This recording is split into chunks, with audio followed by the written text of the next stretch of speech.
চাপা, একটু হাত চালিয়ে কর। বেগুনটা তাড়াতাড়ি দে। তোর মেজ দাওয়া ডালের সঙ্গে বেগুন ভাজা না পেলে মুখে ভাতই তুলতে চায় না।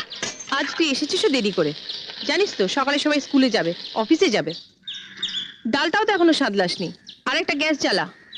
আজ দীপা আবার বলেছে কুরকুরে আলু ভাজা চাই। আমি আলু কেটে দিচ্ছি, তুই কড়াটা চাপা।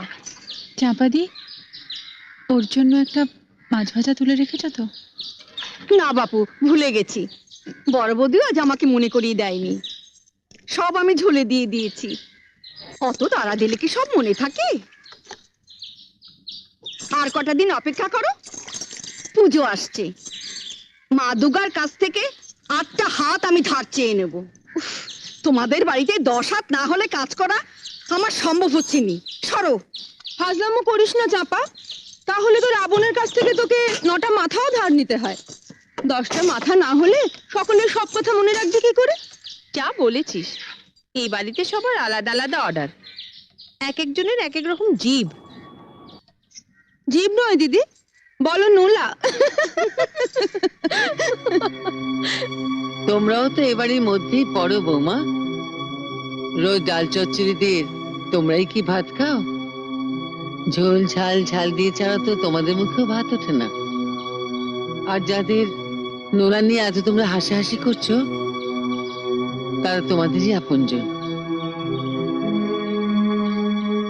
জয়া মা, তুমি আর দাঁড়িয়ে থেকো না, চঞ্চলের ভাতটা বেড়ে নাও।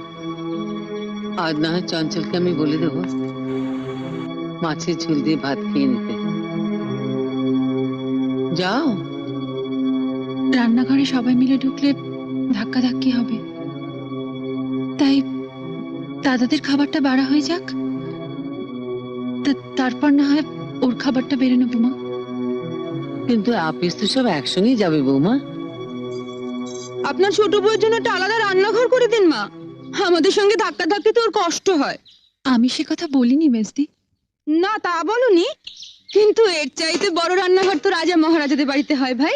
ও কথা বলিসনি মেজো, ওর বাপের বাড়ির রান্নাঘর হয়তো সেই রকমই। আমাকে সবসময় বাপের বাড়ির কথা বলে খোঁটা দাও কেন দিদি? গরিব ঘরের মেয়ে বলে? তাতে কি, বিয়ের পর মেয়েদের পরিচয় তো আর বাপের বাড়ি দিয়ে হয় না, শ্বশুর বাড়ি দিয়েই হয়। আর শ্বশুর বাড়িতে সব বউদেরই সমান অধিকার, তাই না?